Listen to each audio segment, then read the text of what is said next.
Oh iya, kemudian kita udah mencatat, kita ini idealnya Jakarta itu bisa menghadirkan 1,3 juta unit rumah atau apartemen. Nah sekarang kita kekurangan sebanyak itu. Dan untuk mewujudkan sebanyak itu kita butuh berapa ribu hektar? 1.900 ya. Butuh 1.900 hektar. Kan susah ya. Nah jadi kita cek tanah-tanah Pemprov yang kosong, yang nganggur, itu kurang lebih bisa mensuplai 500.000 setengah juta hunian. Nanti sisanya di atas pasar, di atas stasiun.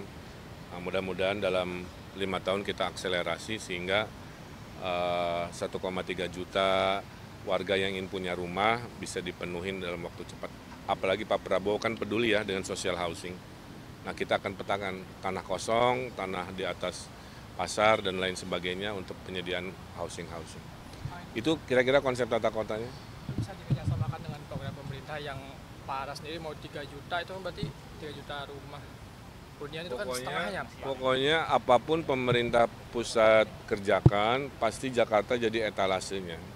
Dan kalau saya jadi gubernur, maka saya akan sambut baik akselerasi penyediaan perumahan khususnya di perkotaan. Ya. Dari 3 juta ibarat nih ya, 1,3-nya kan udah Jakarta sendiri ya yang membutuhkan. Gitu. Saya kira itu. Ada lagi? Sungai mana aja yang kira-kira bisa dibuat seperti ini? Paling nggak dalam waktu kita gitu. Karena udah keliling potensial. Banyak banget ya. Saya lihat ada, saya kemarin maaf ya saya ke Sudirman Tamrin tuh. Di sebelah Hotel Orient. Itu ada sungai loh. Udah rimbun-rimbun tapi sungainya persis seperti sebelum ini. Jadi saya bayangkan kalau dilakukan intervensi yang sama tapi di nyebrang Sudirman itu bisa jadi tempat luar biasa ya. Yang orang-orang Sudirman siang-siang pengen ada istirahat dekat sungai mungkin bisa di situ. Berarti apakah itu masalah utamanya kan pembebasan lahan ya Pak, di pinggiran sungai yang akhirnya membuat normalisasi atau naturalisasi ini nggak bisa berjalan. Kalau dari Kang RK sendiri nanti gimana Kang mengatasi hal itu biar bisa dibuat seperti ini gitu Kang, badan-badan sungai? Ya kalau yang begini mah nanti saya kerjakan di daerah-daerah yang dinamika sosialnya tidak terlalu besar. Ya. Kan kerjakan yang mudah dulu. Yang mudah dulu itu adalah aliran sungai, tapi tidak banyak dinamika huniannya. Nah itu bisa didahulukan. Kalau yang ada hunian butuh tengah waktu, kan dialog dulu ya. Dialog melebarkan, merapihkan, dan lain sebagainya. Bahkan kan jangan lupa kalau kita lewat dari selatan, yang natural, saya kan pernah naik perahu karet tuh. Itu kan natural banget ya. Tinggal nanti kita rapihin sampah-sampahnya, kita bikin jaring sampah, bendungan sampah dirapihin. Harusnya itu bisa wilayah Jakarta yang sangat ekologis banget gitu di situ. Kalau ini kan perkotaan, ya. Kalau di sana lebih natural. Jadi kalau di perkotaan batasnya banyak perkerasan kayak beton begini. Kalau natural kan langsung ya, benteng tanah ada apa. Nah jadi saya pernah mendesain ini dan ini hasilnya. Ya pastilah 5 tahun apalagi ada power menyuruh, memerintahkan, ngambil keputusan kan. Maka seperti yang dilihat ini insya Allah akan banyak di Jakarta. Sehingga citra kota globalnya itu akan jauh lebih terasa gitu. Ya. Apakah ini nanti akan jadi program prioritas ketika terpilih Pak RK? Karena kan tadi harus ada lobby-lobby. Ya, saya udah mencatat kayak danau aja banyak nih. Ujung Rasuna Said ini ada danau nih. Dulunya pengendali banjir, tapi sejak ada banjir Kanal Timur, statusnya tidak lagi jadi pengendali banjir, bisa jadi di danau wisata.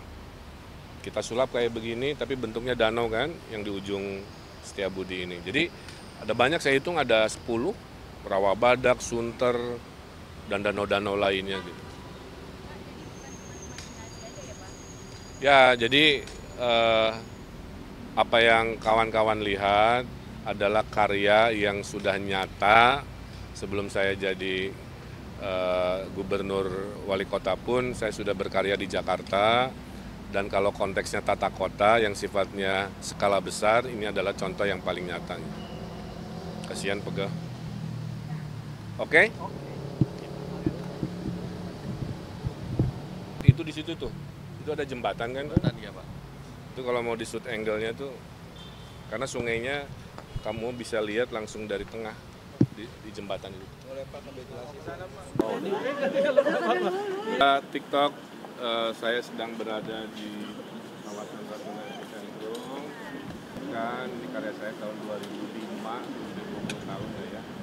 Mudah-mudahan berkenan nanti Jakarta kita perbanyak spot-spot yang rindang, yang jernih, yang rapi seperti ini. Mohon doanya.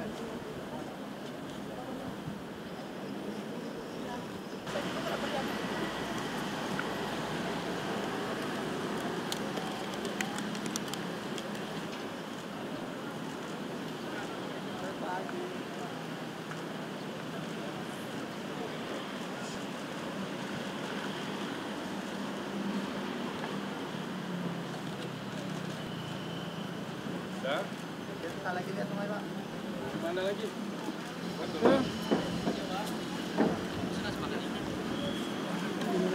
Adil buat keluarga dalam mendapatkan kita tuh. Satu lagi Pak, menurut Bapak kira-kira apa nih harapannya untuk Jakarta jika nanti sudah tidak lagi menjadi ibu kota Pak? Jakarta harus jadi kota bisnis global. Jadi nanti pamerannya global, event-event konser juga konsernya internasional.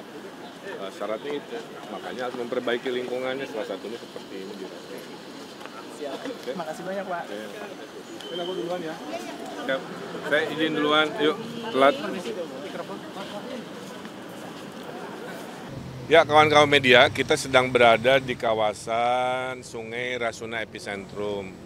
Rasuna Epicentrum itu adalah kawasan di Rasuna Said yang bersifat superblok. Kalau superblok itu artinya multi coupling, kayak SCBD. Yang didesain gak hanya satu coupling satu bangunan, tapi banyak coupling banyak bangunan. Nah superblok ini memang saya pribadi yang mendesain dari tahun 2005. Visinya kota global itu, jadi kota global itu standar lingkungannya seperti di luar negeri lah ya kira-kira. Lebih rindang, pedestrian lebih lebar, lebih manusiawi, dan salah satu istimewanya itu nggak ada pagar di antara couplingnya, nggak ada pagar tinggi-tinggi kan, supaya orang bisa jalan di depan, di samping, di belakang, ya, sehingga kotanya itu kayak halaman bermain lah kira-kira begitu. Nah kemudian yang paling istimewa adalah sungainya, sungainya tuh bisa dilihat yang di daerah tidak didesain kan mungkin bisa disuting juga ya, daerahnya kan jorok ya. Nah kita akhirnya bikin inovasi, membuat water treatment plant di ujung ya, kemudian yang kotornya dipecah dua.